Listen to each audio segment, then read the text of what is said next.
Жалал Абад шаарына Сириянын аймагынан кыргызстандык аялдарды жана балдарды кайтарып келүүдө алардын адаптация жана интеграция маселелери талкууланды. Ага Акыйкатчы институту менен кылым шаамы коомдук фондунун жетекчиси Азиза Абдрасулова, Жалал Абад шаарынын вице-мэри Руслан Алтымышев, диний уюмдун өкүлдөрү, аймактык башкармалыктардын башчылары, коопсуздук кызматкерлери жана шаар тургундары катышты. Жыйындын жүрүшүндө жарандардын укугун жана эркиндигин коргоо, этностор аралык мамилелерди чыңдоо тууралуу кошумча ой-пикирлер айтылды.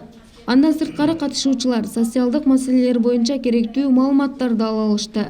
Акыйкатчы борборунда 115 түз байланыш кызматы уюштурулган. Бул байланыш номери аркылуу зордук зомбулукка кабылган жарандар тийиштүү маалыматтарды алса болоорун билдирди. Бул жерде көтөрүлүүчү негизги маселелер азаматтардын сакталышы жана чыр чатакты чыгып кетүүнүн алдын алуу. Ошо бүгүн 6-чы жолу ушу Жалал Абад шаардык мэриясында болуп өттү. Катышуучулар бир топ эле мындай активдүү катышты.